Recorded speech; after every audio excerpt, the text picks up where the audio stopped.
Hello viewers, வரப்போகின்ற October 27ஆம் தேதி முருகப்பெருமானுடைய சூர சம்கார நிகழ்வானது நடக்கப் போகிறது. இதன் பிறகு மகர ராசி நேயர்களுடைய வாழ்க்கையவே புரட்டக்கூடிய வகையில் பல சம்பவங்களானது நடக்கப் போகிறது. இனி முருகனுடைய ஆசிர்வாதத்தால உங்களுடைய வாழ்க்கையில நல்லது நடக்க போகுதா இல்லனா ஏதாவது கெட்டது வரப்போகுதா என்பது குறித்து நம்ம பார்க்கலாம். என்னங்க சொல்றீங்க, மகர ராசி நேயர்களுக்கும் இந்த சூர சம்கார நிகழ்விற்கும் என்னங்க சம்பந்தமானது இருக்கு அப்படின்னு ஒரு சிலருக்கு சந்தேகமானது வரலாங்க. அதாவது வரப்போகின்ற இந்த அக்டோபர் 27ஆம் தேதி அன்றே ஜோதிட ரீதியாக பார்க்கும்போது செவ்வாய் தனது சொந்த ராசியான விருச்சிக ராசிக்குள்ள நுழைந்து பயணம் செய்ய போகிறார். இதனுடைய தாக்கமானது ஒவ்வொரு ராசியினருடைய வாழ்க்கையிலேயுமே தெரிய வரக்கூடுங்க. அந்த வகையில தான் மகர ராசி நேயர்களுக்கு இதனுடைய தாக்கமானது எப்படி இருக்க போகிறது, முருகனுடைய அருளாசியால தற்போது இருக்கக்கூடிய பிரச்சனைக்கான ஒரு தீர்வானது கிடைக்கக்கூடிய வகையில இந்த சூரசம்கார நிகழ்விற்கு பிறகாவது அமையக்கூடுமா? ஏனென்றால் மகர ராசி நேயர்களுக்கு தொடர்ந்து தொழில் ரீதியாக பார்த்தீங்கன்னா முடக்க நிலையாகவே இருந்து கொண்டு இருக்கு. என்னதான் பல புதிய முயற்சிகளை கொண்டுட்டு வந்தாலுமே பெருசா மாற்றமானது இல்லாமல் இருந்து கொண்டு இருக்கிறது. இது ஒரு பக்கம் இருக்க உடல் ஆரோக்கியமுமே கூட அவங்கள ரொம்பவே பார்த்தீங்கன்னா துன்புறுத்தி கொண்டு இருக்கு அப்படின்னு சொல்லலாங்க. மேலும் பார்த்தீங்கன்னா குழந்தைகளுடைய உடல் ஆரோக்கியம், குடும்பத்தில் ஒரு சில பிரச்சனைகள் என்று எல்லா வகையிலையுமே பார்த்தீங்கன்னா ஏதாவது ஒரு சிக்கலாகவே இருந்து கொண்டு இருக்கிறது. இதற்கெல்லாம் தீர்வானது இனி வரப்போகின்ற இந்த சூர சம்கார நிகழ்விற்கு பிறகாவது கிடைக்கக்கூடுமா என்பது குறித்த ஒரு தெளிவான விளக்கத்தை தான் இந்த வீடியோல நம்ம பார்க்க போறோம். அது மட்டும் கிடையாதுங்க, சூர சம்கார நாளன்று மறக்காம சரியாக 6 மணி அளவில் பார்த்தீங்கன்னா வெறும் 5 நிமிடம் ஒதுக்கி இப்படி தீபத்தை ஏற்றி வைங்க. எனவே நம்ம எப்படி தீபத்தை ஏற்றி வைக்கணும் அப்படிங்கிறத நம்ம தெளிவாக பார்க்கலாம். அதோடு பார்த்தீங்கன்னா மகர ராசி நேயர்கள் மறக்காம பார்த்தீங்கன்னா ஓம் முருகா போற்றி அப்படிங்கிற இந்த திருமந்திரத்தையும் கமெண்ட்ஸ்ல 3 முறை டைப் பண்ணிடுங்க. முருகனுடைய அருளாசியால எல்லாமே இனி நல்லதாகவே நடக்கக்கூடும். அதுக்கு முன்னாடி இன்னும் நம்ம சேனலை சப்ஸ்கிரைப் பண்ணலனா சப்ஸ்கிரைப் பண்ணிடுங்க. அப்படியே பக்கத்துல இருக்கக்கூடிய பெல் ஐகானையும் பிரஸ் பண்ணிடுங்க. வாங்க வீடியோக்குள்ள போகலாம். 27/10/2025 திங்கட்கிழமை அன்று தான் சூரசம்கார நிகழ்வானது நடக்க போகிறது. இதே நாள்ல தான் ஜோதிட ரீதியாக செவ்வாய் தனது சொந்த ராசியான விருச்சிக ராசியில் அமர்ந்து பயணம் செய்ய போகிறார். இதையெல்லாம் வைத்துதான் வரப்போகின்ற நாட்கள் மகர ராசி நேயர்களுடைய வாழ்க்கையில நிச்சயமாக முருகனுடைய அருளால் இதெல்லாம் நடந்தே தீரும் என்றும் கணிக்கப்பட்டு இருக்கிறது. மகர ராசி நேயர்களே, மகர ராசி அன்பர்களுக்கு இனி வரப்போகின்ற நாட்களானது சூர சம்காரத்திற்கு பிறகு பண வரவானது ஓரளவுக்கு திருப்தியை தரக்கூடிய வகையில இருக்க போகிறது. அதாவது கடந்த நாட்களை கம்பேர் பண்ணி பார்க்கும்போது ஓரளவுக்கு நல்ல மாற்றத்தை ஏற்படுத்தி தரக்கூடிய வகையில மகர ராசி நேயர்களுக்கு நிலைமையானது அமைய போகிறது. இதுவே பாத்தீங்கன்னா இவங்களுக்கு ஃபர்ஸ்ட் சந்தோஷமாக இருக்க போகுது அப்படின்னு சொல்லலாங்க. அதாவது பண வரவிலேயே ஏகப்பட்ட பிரச்சனைகள் இருந்தது, கடன் வாங்க வேண்டிய இக்கட்டமான சூழ்நிலைகள்ல எல்லாம் பாத்தீங்கன்னா இது நாள் வரைக்கும் மகர ராசி நேயர்கள் இருந்து கொண்டு இருந்தாங்க அப்படின்னு சொல்லலாங்க. அப்படிப்பட்ட சூழ்நிலையில இருந்து ஓரளவுக்கு பண வரவானது திருப்தியை தரக்கூடிய வகையில இருப்பது மனசுக்கு ரொம்பவே சந்தோஷத்தை ஏற்படுத்தி தரப்போகுதுங்க. மேலும் காரியங்கள் அனைத்திலேயுமே அனுகூலமாக நல்லபடியாக நடந்து முடியக்கூடிய வகையிலையும் சூழ்நிலைகளானது இருக்க போகிறது. குடும்பத்துல வசதி வாய்ப்புகள் எல்லாமே பெருகக்கூடிய வகையில சூழலானது இருக்க போகிறது. குடும்பத்திற்கு தேவையான பொருட்களை வாங்கி மன மகிழ்ச்சி அடைவீர்கள். மேலும் வீட்டுல மகிழ்ச்சியும் நிம்மதியும் பாத்தீங்கன்னா குடிக்கொள்ளக்கூடிய வகையில சூழ்நிலைகளானது இருக்க போகுதுங்க. ஒரு சில பிரச்சனைகளாகவே இருந்து கொண்டு இருக்கு அப்படின்னா அது எல்லாமே இப்போது சரியாக போகிறது. பெண்களால பாத்தீங்கன்னா அதிகப்படியான நன்மைகளானது உண்டாகக்கூடிய வகையிலையும் சூழலானது அமைஞ்சிருக்குங்க. மேலும் புதிய ஆடை வாங்குறது, ஆபரணங்களுடைய சேர்க்கை ஏற்படுவது, இது மாதிரியான ஒரு சில சுபமான விஷயங்களும் உங்களுக்கு நடக்கக்கூடிய வகையில இருக்க போகிறது. வீட்டுல இருக்கக்கூடியவர்களுடைய தேவைகள் என்ன அப்படிங்கிறத அறிந்து அதை நீங்க பூர்த்தியும் செய்துட்டு வருவீர்கள். இது எல்லாமே பாத்தீங்கன்னா வீட்டுல இருக்கக்கூடியவர்களுக்கு மகிழ்ச்சியை ஏற்படுத்தி தருவதோடு அவங்களுடைய மகிழ்ச்சியை பார்த்து உங்களுக்குமே மகிழ்ச்சியாக இருக்க போகிறது. கணவன் மனைவிக்கு இடையே அன்பும் அந்யோன்யமும் அதிகரிக்க போகிறது. கடந்த காலங்களில் பாத்தீங்கன்னா ஒரு சில மன சங்கடங்களானது ஏற்பட்டு இருந்துச்சு இல்லையா, அது எல்லாமே ஒருவருக்கு ஒருவர் விட்டு கொடுத்து நடந்து கொள்வீர்கள். அது மட்டும் கிடையாதுங்க, அதெல்லாம் பிரச்சனையே கிடையாது. அதெல்லாம் நம்ம பிரச்சனையா எடுத்துக்கும் போது நம்முடைய வாழ்க்கை தான் பார்த்தீங்கன்னா கொஞ்சம் கொஞ்சமாக நாம தான் பார்த்தீங்கன்னா சந்தோஷத்தை இழந்துட்டு இருக்கோம் அப்படிங்கிற எல்லாத்தையுமே புரிஞ்சுக்கிட்டு இனி நீங்கள் விட்டு கொடுத்து நடந்து கொள்வீர்கள். மேலும் இதன் மூலமாக உங்கள் இருவருக்கும் இடையே ஒரு நல்ல அண்டர்ஸ்டாண்டிங்குமே ஏற்பட ஆரம்பிக்கும்.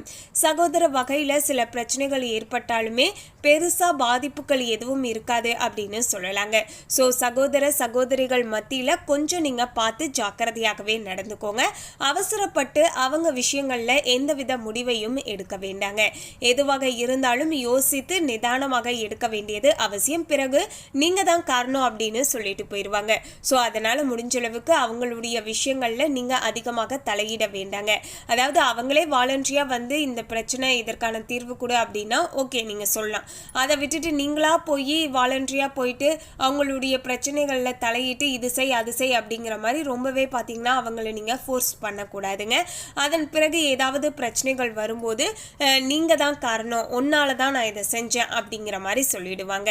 ஸோ எதுவாக இருந்தாலுமே அவங்களுக்கான ஒரு இடத்தை நம்ம கொடுக்கணும். அவங்களுக்காக கொஞ்சம் நேரத்தை நம்ம கொடுக்கணும்.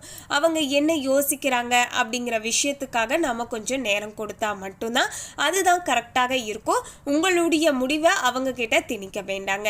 மேலும் உறவினர்களால் நன்மைகளானது ஏற்படலாம். குடும்ப தேவைகள் ஒவ்வொன்றாக பார்த்தீங்கன்னா நிறைவேறக்கூடிய வகையிலேயும் சூழலானது இருக்க போகிறது. தந்தை வழியில எதிர்பார்த்த காரியங்கள் எல்லாமே உங்களுக்கு அனுகூலமாக நடந்து முடியக்கூடிய வகையிலேயும் சூழலானது இருக்கின்றது. அரசாங்க காரியங்கள் ஒவ்வொன்றாக பார்த்தீங்கன்னா நல்லபடியாக நடந்து முடிய போகிறது. பூர்வீக சொத்து பிரச்சனையில இருந்து வந்த பொறுமையை நீங்கள் கடைபிடிக்க வேண்டுங்க. ஏனென்றால் ஆல்ரெடி பார்த்தீங்கன்னா பூர்வீக சொத்துக்களில் பிரச்சனைகள் இருக்குது. மேலும் இப்போதுமே பார்த்தீங்கன்னா நீங்கள் பொறுமையாகத்தான் இருக்கணும். இப்போது நீங்கள் அவசரம் காட்டும்போது தேவையில்லாத சில சிக்கல்கள் எதிர்கொள்வதற்கான வாய்ப்புகள் இருக்குது என்பதால் கொஞ்சம் பார்த்து நடந்துக்கோங்க. சிலருக்கு தடைப்பட்ட திருமணமானது கைக்கூடி வரப்போகிறது. வீட்டில் சுப நிகழ்ச்சிகளானது ஏற்பாடு செய்யலாங்க. குடும்பத்துடன் கோவில்களுக்கு சென்று பிரார்த்தனைகள் நிறைவேற்றுவீர்கள். வெளியூர் பயணங்களின் போது கைப்பொருட்களை பத்திரமாக பார்த்து கொள்ள வேண்டியது மிக மிக அவசியங்க.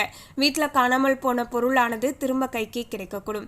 தந்தை வழி உறவினர்களின் மூலமாக சுப நிகழ்ச்சிகளுக்கான பேச்சுவார்த்தைகள் எல்லாமே சாதகமாக முடிய போகுதுங்க. மேலும் பார்த்தீங்கன்னா மகர ராசி நேயர்களுக்கு ஓரளவுக்கு எல்லாமே நல்லதாக நடக்க போகுதுங்க. சகோதரர்கள் மத்தியில் கொஞ்சம் ஜாக்கிரதையாக இருந்துக்கோங்க. மற்றபடிக்கு பிரச்சனைகள் கிடையாது. மேலும் நீங்க என்ன பண்றீங்க அப்படின்னு கேட்டீங்கன்னா முருகப்பெருமானுக்கு உரிய சூரசம்கார நாளன்று சரியாக பார்த்தீங்கன்னா 6 மணி அளவில் பார்த்தீங்கன்னா நீங்கள் என்ன செய்யணும் அப்படின்னு கேட்டிங்கன்னா 6 அகல் விளக்குகளை ஏற்றி வைத்து வழிபாடு செய்யணுங்க.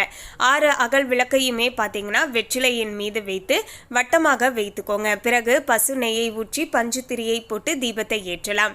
இந்த முறை கந்த சஷ்டி நாளன்று உங்களுடைய வாழ்க்கையில் ஏதாவது ஒரு பிரார்த்தனைகளை வைத்துக்கொண்டு நீங்கள் இந்த விளக்கேற்றுங்க. நிச்சயமாக நீங்கள் நினைச்சது எதுவாக இருந்தாலும் நல்லபடியாக நடக்க கொடுங்க.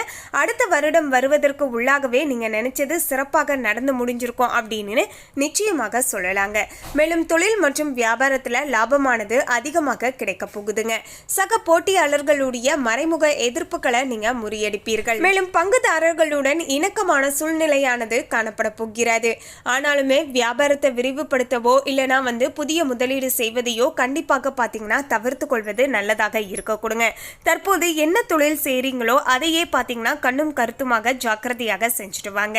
ஏதாவது அதிகப்படியான இன்வெஸ்ட்மெண்ட் பண்ணி செய்வது இது மாதிரியான விஷயங்களை கொஞ்சம் தவிர்த்துக்கோங்க. ஏன்னா இந்த நேர காலத்தில் நீங்கள் அதிகப்படியான இன்வெஸ்ட்மெண்ட் பண்ணி செய்யும் போது அதன் மூலமாக பெருசாக உங்களுக்கு லாபம் கிடைக்குமா அப்படின்னு கேட்டிங்கன்னா அது மிகப்பெரிய கேள்விக்குறிதாங்க.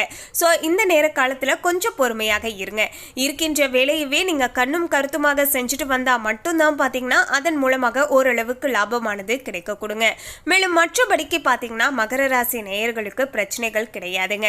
மேலும் குடும்பத்தை நிர்வகிக்கக்கூடிய மகர ராசி நேயர்கள் பெண்களாக இருக்கக்கூடியவர்களுக்கு மகிழ்ச்சி தரக்கூடிய வகையில் இனி வரப்போகின்ற நாட்கள் இருக்க போகிறது.